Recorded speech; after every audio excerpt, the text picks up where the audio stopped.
अस्सलामुअलैकुम, this is Tausif Khan. उम्मीद करता हूं कि तमाम स्टूडेंट खैर खैरियत से होंगे।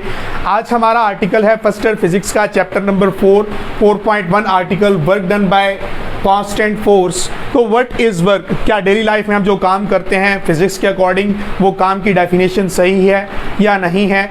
क्या इन दोनों के दरमियान कोई डिफरेंस है? तो आज के इस लेक्चर में डिटेल के साथ जानेंगे। आइए शुरू करते हैं आज का लेक्चर। वर्क यानी कि काम। डेली लाइफ में कोई भी इंसान जो कोई मेंटली या फिजिकली एफर्ट करता है हम उसे कहते हैं काम। लेट सपोज आपके वालिद साहब रोज़ाना ऑफिस जाते हैं, शाम को वापस आ जाते हैं, तो आपके मुताबिक वो काम पर गए। क्या फिजिक्स भी इसे काम कहती है? तो ऐसा हरगिज़ नहीं है। अब क्यों नहीं कहती, क्वेश्चन ये है, हमने इस चीज़ को सॉल्व करना है। क्योंकि हम डेली लाइफ में जो काम की डेफिनेशन करते हैं वो एक गैर साइंसी, नॉन साइंटिफिक या साइकोलॉजिकल डेफिनेशन है। उसके मुताबिक कोई भी फिजिकल या मेंटल एफर्ट आपके पास हमेशा वर्क नहीं कहलाएगी। ऐसा क्यों है, मैं आपको एक एग्जांपल से वाज़ेह करता हूँ। लेट सपोज आप एक प्रोफेशनल जिमर हैं, रोज़ाना जिम करते हैं और आप एक जिम के अंदर गए, आपने 30 kg का dumbbell left and right hand में दोनों में उठाया और वर्कआउट करना शुरू कर दिया। 30 मिनट्स तक आपने वर्कआउट किया लेकिन आप थके नहीं। देखा देखी में आपका दोस्त एंटर होता है और आपको देखता है कि जवाद, अगर तुम कर सकते हो तो वाई नॉट, मैं क्यों नहीं। वो रोज़ाना जिम नहीं करता, वो एक प्रोफेशनल जिमर नहीं था, लेकिन उसने भी सेम डंबल्स उठाए, लेकिन 5 मिनट या मैक्सिमम 2 से 3 मिनट करने के बाद वो थक गया।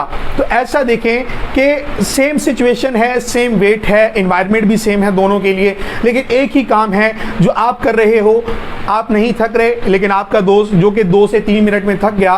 तो फ़र्क कहाँ पे पड़ा? एक्सपीरियंस में, कि आप एक एक्सपीरियंस्ड पर्सन थे, आपका तजुर्बा ज़्यादा है, जबकि आपका जो दोस्त है वो इनएक्सपीरियंस है, उसके पास तजर्बे की कमी है। तो आपने देखा जो गैर साइंटिफिक डेफिनेशन है ये इतनी ऑथेंटिक नहीं है, क्योंकि सिचुएशन के एतबार से, इन्वायरमेंट के एतबार से, वक्त के एतबार से ये अपने आप को चेंज करती है। तो हमें कभी भी ऐसी चीज़ नहीं चाहिए होती जो वक्त की मुनासबत से, मौके के एतबार से चेंज होती। हमें वो चीज़ चाहिए होती है जब भी हम कुछ चीज़ स्टडी करते हैं तो हम कहते हैं कि दिस स्टैंडर्ड, जिसको हम फॉलो कर सकें। तो फिजिक्स ने आपको वर्क को डिफाइन करके दिया। फिजिक्स कहती है कि बजाय इसके कि आप लोगों से पूछें कि आपने कितना वर्क किया, लेट सपोज आपने जब 30 मिनट वर्कआउट किया, आपसे किसी ने पूछा कि आपने कितना काम किया, तो आपने कहा नहीं मेरा तो 30 मिनट का है, रोज़ाना तो मैं 2-2 घंटे के सेट्स भी लगा लेता हूँ, 2-2 घंटे वर्कआउट कर लेता हूँ, लेकिन आज मैंने 30 मिनट किया, ये मेरे लिए कोई बड़ी बात नहीं है। अब इसके बरक्स आपके दोस्त से पूछा जाए तो 3 मिनट करने के बाद, हालांकि 3 मिनट एक छोटा सा दौरानिया है, लेकिन वो थक गया और उससे पूछा जाए वो कहता है मैंने बहुत काम किया। तो फिजिक्स कहती है बजाय इसके कि आप लोगों से पूछो कि वर्क डन क्या है, वर्क को हम आपको बताते हैं कि ये फार्मूला है, इसके अंदर वैल्यूज को पुट करें, ये आपके पास इतनी फोर्स लगी, इतना आपने डिस्प्लेसमेंट कवर किया, ये वाला एंगल था, हम आपको बताएंगे कि आपने कितना वर्क किया। तो आपको लोगों से पूछने की ज़रूरत नहीं है। तो आइए शुरू करते हैं वर्क डन के बारे में। अब रोज़ाना हर एक के घर में कोई ना कोई कार होगी, लेकिन मैं जिस कार का जिक्र करूंगा वो हमारे पास है बॉस, यानी कि मेहरान कार, जैसे उर्फ़ आम में हम बॉस कहते हैं। सुबह के टाइम जब भी आपके वालिद साहब को ऑफिस जाना हो या किसी को भी, आपके भाई को, वो सुबह स्टार्ट नहीं होके देती, उसका सबसे बड़ा मसला ही यही है। तो वो क्या करते हैं, मोहल्ले से 2-4 अफराद को बुला लिया, और ये है कि आपके पास वो जो गाड़ी है, यूँ समझे आपके पास उसका जो मैस है वो M है। आपके चंद दोस्त आते हैं और पीछे से यहाँ एक हम इसको धक्का लगाते हैं। धक्का लगाया जो हमने इस गाड़ी के ऊपर, उसको फिज़िक्स की ज़बान में कहते हैं फोर्स। उसे क्या कहते हैं? फोर्स। अब धक्का लगाने से उसने कुछ ना कुछ फासला तय किया और गाड़ी आपके पास पॉइंट A से पॉइंट B तक आ गई, और जब पॉइंट B तक आई आपके पास, उसने जो फासला तय किया फिज़िक्स की ज़बान में हम उसे कहते हैं डिस्प्लेसमेंट। लगाई गई कुव्वत, लगाई गई फोर्स और उससे जो डिस्प्लेसमेंट कवर हुआ, दोनों का ही प्रोडक्ट, दोनों को आप आपस में मल्टीप्लाई कर दें और यही आपके पास कहलाता है वर्क डन। अब यहाँ पे ये जो फोर्स लगी that is called constant force. Constant force क्या है? कांस्टेंट का मतलब होता है नो चेंज, किसी भी चीज़ के अंदर कोई भी चेंज ना हो। जब तो इसका मतलब फोर्स चेंज कब नहीं होगी? जब उसका मैग्नीट्यूड और डायरेक्शन दोनों चेंज ना हो, ऐसी फोर्स हमारे पास कांस्टेंट फोर्स होती है। इसकी definition, a force whose magnitude and direction does not change with time. गुजरते लम्हे के साथ अगर दो चीज़ें चेंज नहीं हो रही तो ऐसी फोर्स आपके पास कांस्टेंट फोर्स कहलाती है।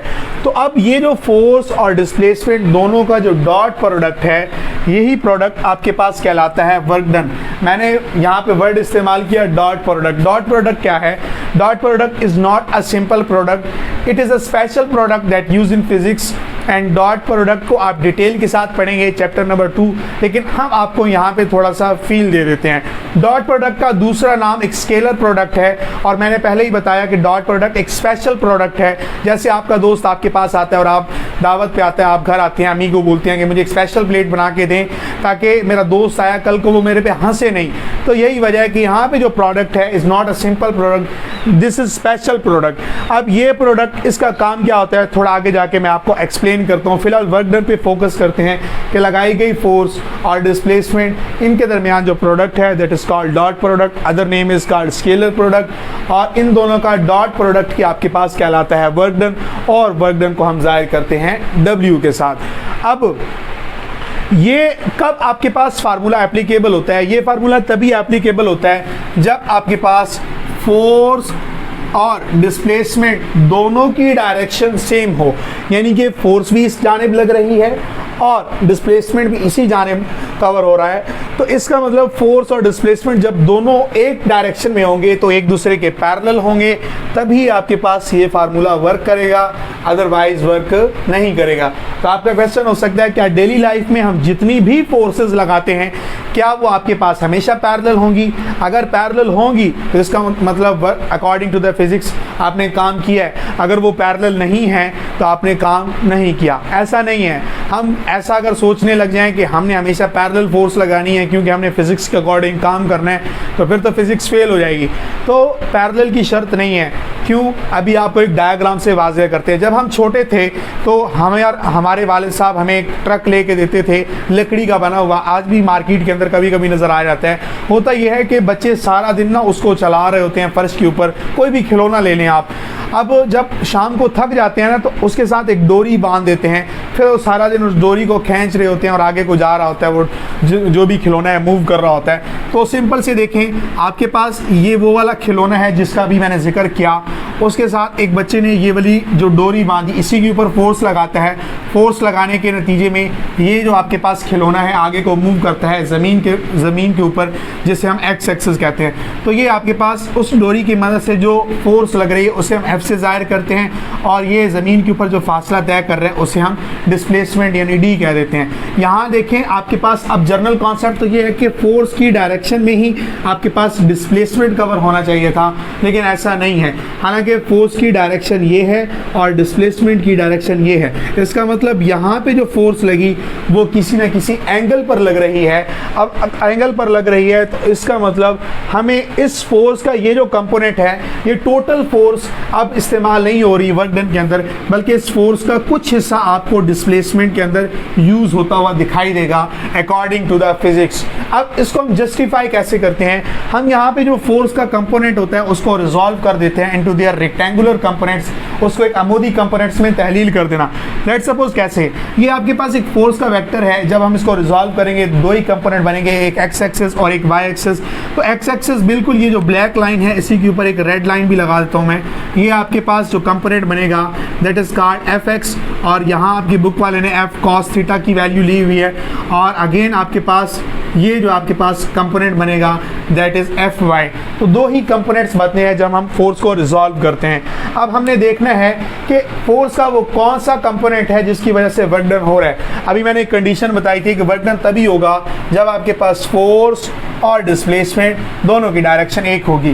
तो लेट सपोज जब मैं इस वाई एक्सिस पर जो कंपोनेंट है फोर्स का एफ वाई, इसकी डायरेक्शन को देख रहा हूँ तो इसकी डायरेक्शन तो अपवर्ड है, आपके पास डिस्प्लेसमेंट इस डायरेक्शन में है, तो यहाँ इसकी वजह से वर्क डन नहीं होगा। वर्क डन की एक ही आपके पास प्रॉपर्टी है कि according to the physics work done तभी होगा जब आपके पास लगाई गई फोर्स और डिस्प्लेसमेंट दोनों की डायरेक्शन सेम होगी, पैरेलल होगी। जैसे आपके पास रेलवे ट्रैक होते हैं, उधर से आप याद कर सकते हैं पैरेलल को, और पैरेलल का साइन आपके पास ये जिस तरह 11 दिखा जाता है। अब इस कंपोनेंट को देखते हैं एफ एक्स, इसमें आपके पास फोर्स की डायरेक्शन भी यही है और डिस्प्लेसमेंट की डायरेक्शन भी यही है। जब फोर्स और डिस्प्लेसमेंट दोनों की डायरेक्शन, तो आपके पास इसका मतलब ये है जो एक्स एक्सिस पर फोर्स का कंपोनेंट है एफ एक्स और एफ कॉस थीटा, यही आपके पास इस कंपोनेंट की वजह से आपके पास वर्क डन हो रहा है। तो बुक वाले ने जो डेफिनेशन लिखी वो डेफिनेशन बिल्कुल इसके मुताबिक लिखी है, और diagram one of the most important diagram है। वो कहता है कि product of magnitude of displacement and the component of force. ये नहीं कह रहा कि मुकम्मल फोर्स, कंपोनेंट ऑफ फोर्स, कि इस फोर्स का कुछ हिस्सा, यानी कि वो कंपोनेंट या वो फोर्स जो हमने एक्स एक्सिस पर यूज हुई उसकी वजह से वर्क डन हो रहा है। तो मुकम्मल definition, the product of magnitude of displacement and the component of force, लेकिन आगे शर्त फिर से बता दी कि in the direction of displacement. तो डायरेक्शन ऑफ डिस्प्लेसमेंट की दोनों की आपके पास डायरेक्शन सेम होनी चाहिए। तो आज आपके पास जो वर्क डन कहलाता है वो आपके पास F X is equal to, और यहाँ से जब हम एफ कॉस थीटा हमने अगेन बोला कि लगाई गई फोर्स और उसको डिस्प्लेसमेंट से मल्टीप्लाई कर दो तो आपके पास वर्क डन का फार्मूला बनेगा, that is called F cos theta, और यहाँ पे डिस्प्लेसमेंट डी, तो दोनों को मल्टीप्लाई कर देंगे तो ये आपके पास आ जाएगा डब्ल्यू। अब अगर इसको मैं थोड़ा सा रीअरेंज कर दूँ तो डी को पहले लिख लेता हूँ एफ डी कॉस थीटा, और यहाँ आपके पास W। अब ये वाला फार्मूला भी आपने अपनी बुक के अंदर देखा होगा। अब थोड़ा सा डॉट प्रोडक्ट की आपको मैं फील दे देता हूँ कि डॉट प्रोडक्ट क्या है। डॉट प्रोडक्ट एक्चुअली में चैप्टर नंबर 2 में एक मुकम्मल लॉन्ग क्वेश्चन है, लेकिन आपको जर्नल फॉर्म में समझा देता हूँ। लेट्स सपोज आपके पास ये दो वेक्टर्स हैं, ठीक है, दो वेक्टर्स हैं, इन दोनों का जब डॉट प्रोडक्ट ख़त्म होगा तो डॉट प्रोडक्ट जब भी ख़त्म होता है तो आपके पास फंक्शन आता है कॉस थीटा। क्या आता है? Cos theta. ट्रिग्नोमेट्रिक फंक्शन आता है आपके पास, theta is the angle between A dot B. तो आपके पास डॉट की जगह कॉस थीटा, और यहाँ पे क्या आएगा, पहले वेक्टर का मैग्नीट्यूड, यानी कि पहले वेक्टर का मैग्नीट्यूड और दूसरे वेक्टर का मैग्नीट्यूड। इसको ऐसे भी लिख देते हैं और आप सिंपल ए बी सी भी लिख सकते हैं, चंद हैंड बुक्स के अंदर इस तरह भी लिखा हुआ है। तो ए और बी और इज इक्वल टू और कॉस थीटा।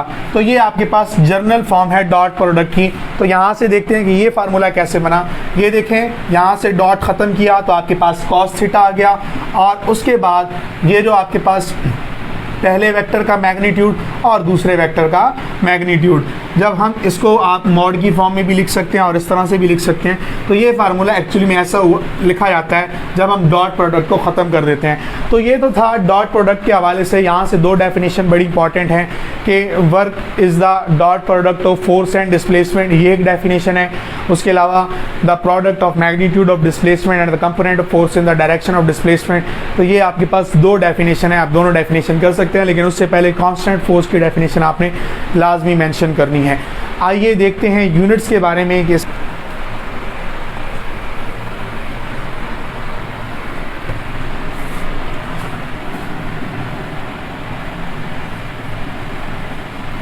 यूनिट यानी कि वर्क डन आर्टिकल हम सॉल्व कर रहे हैं, उसके यूनिट हम कैसे मालूम करते हैं। फिजिक्स के अंदर जब भी आप यूनिट का जिक्र करते हो तो सबसे बेस्ट मेथड है आपके पास कि आपको फार्मूला मालूम होना चाहिए।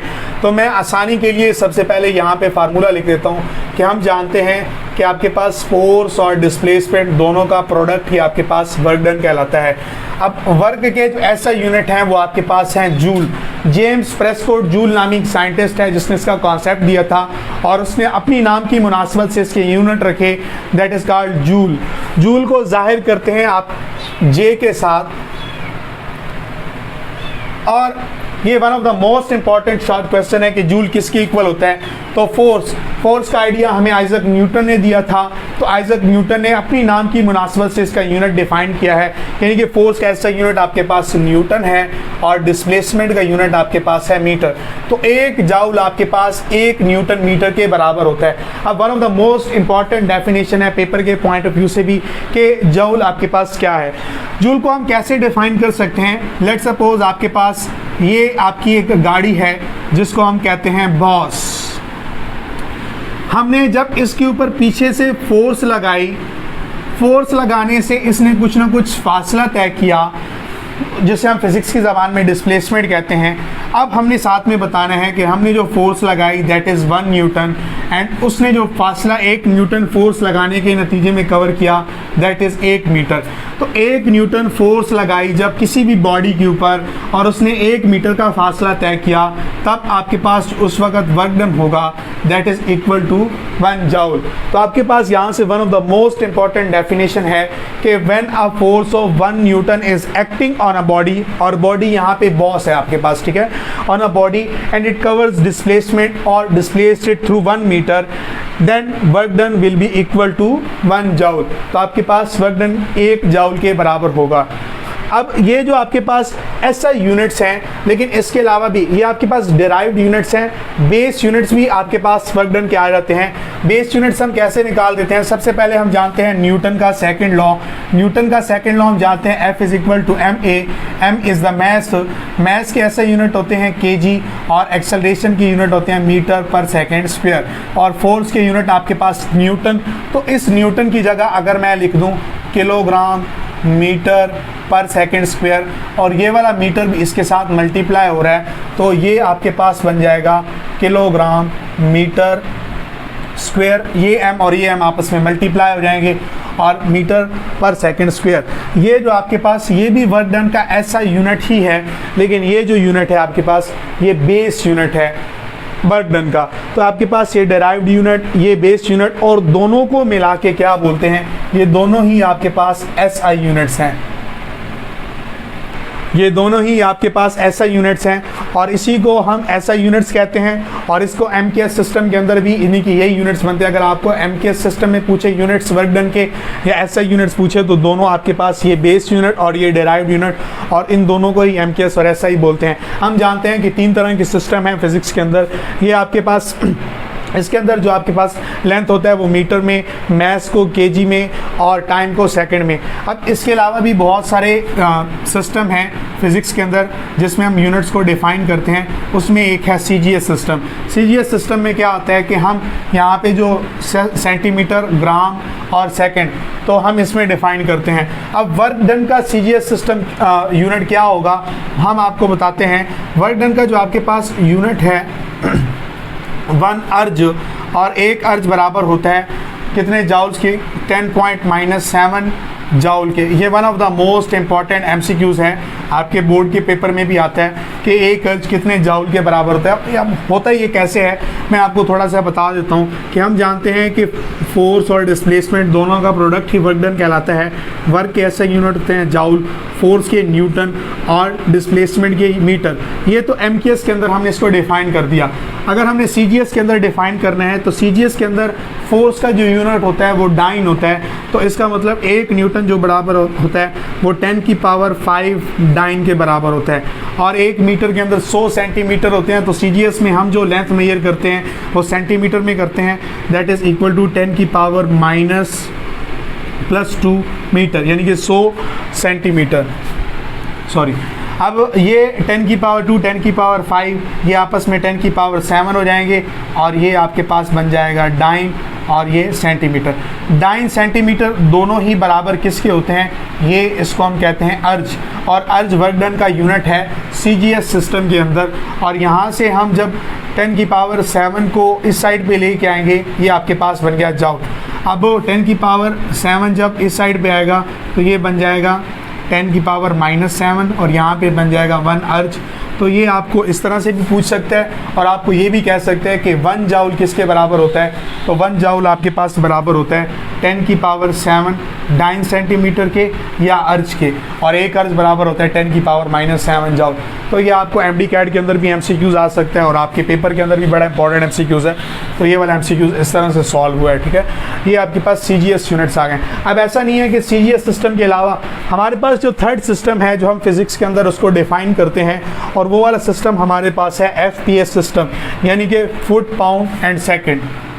FPS सिस्टम यानी कि लेंथ को हम फुट के अंदर, मैस को हम पाउंड के अंदर, और सेकंड के अंदर।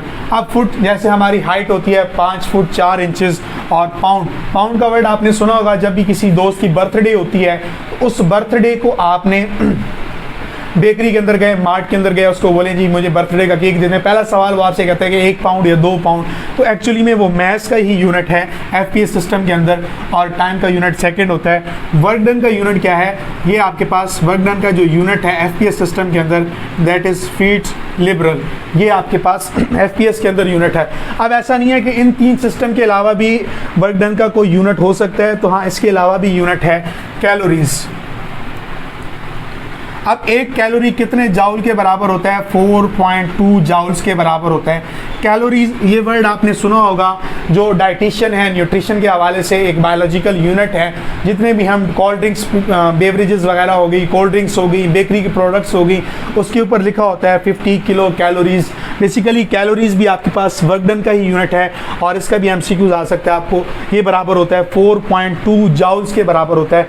अब ये कैलोरीज को कैसे डिफाइन कर सकते हैं कि अमाउंट ऑफ एनर्जी रिक्वायर्ड, ये वो एनर्जी है जो हमें रिक्वायर होती है क्या करने के लिए? 1 ग्राम वाटर को टेम्परेचर हमने रेज करना है अप टू द 1 सेल्सियस।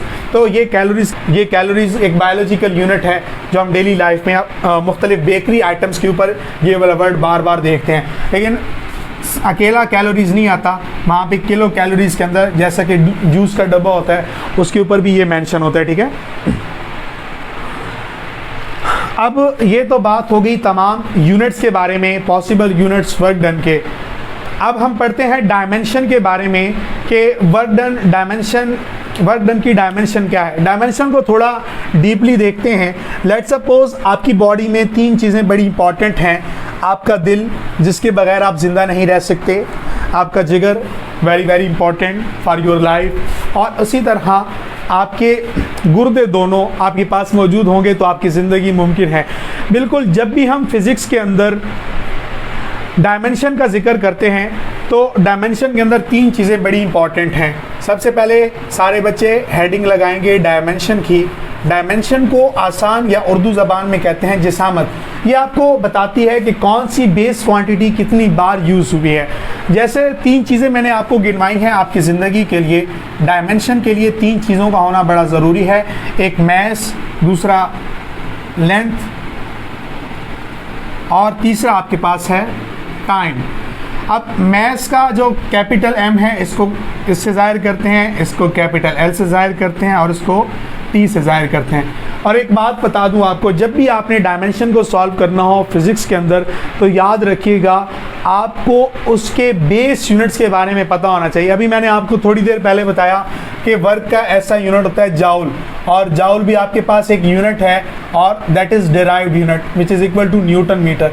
लेकिन अभी मैंने आपको बेस यूनिट्स के बारे में बताया कि किलोग्राम मीटर स्क्वायर पर सेकंड स्क्वायर, ये आपके पास वर्क डन का ही ऐसा यूनिट है लेकिन बेस यूनिट है, और यहाँ से ही हम इसको डिफाइन कर सकते हैं। लेट्स सपोज हम जानते हैं कि किलोग्राम किस चीज़ का ऐसा यूनिट है? मैस का।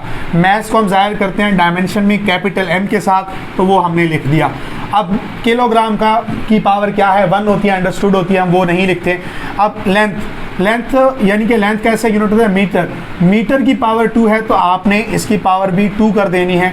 अब सेकंड हम जानते हैं कि टाइम की ऐसा यूनिट होता है, और टाइम को हम जाहिर करते हैं डायमेंशन के अंदर T, तो T हमने लिख दिया। लेकिन इसकी जो पावर होगी सेम उसी की पावर लिख देंगे, ये -2। ये आपके पास डायमेंशन हो गई वर्क डन की। लेकिन ये जो डायमेंशन है ये आपके पास गलत है। अब ये गलत क्यों है? ज़ाहिरी बात है कि आपके ज़िंदा रहने के लिए आपका दिल, गुर्दा, जिगर सब चीज़ें होना बहुत ज़रूरी है। लेकिन आपके पास अगर ऑक्सीजन की कमी हो, ऑक्सीजन ही मौजूद ना हो तो आप सांस ही नहीं ले सकेंगे। 3 चीज़ें मैं आपको दे भी दूं तो बिल्कुल जैसे हमारे ज़िंदा रहने के लिए ऑक्सीजन का होना सबसे ज़्यादा इम्पॉर्टेंट है, बिल्कुल उसी तरह डायमेंशन को एक्सप्लेन करते वक्त या डायमेंशन को लिखते वक्त आपने स्क्वायर ब्रैकेट का इस्तेमाल लाजमी करना है। हमारे ज़िंदा रहने के लिए ऑक्सीजन का होना, डायमेंशन के ज़िंदा रहने के लिए स्क्वायर ब्रैकेट का होना। तो जब तक आप इसको इस तरह से लगाएंगे तब आपकी डायमेंशन ठीक होगी।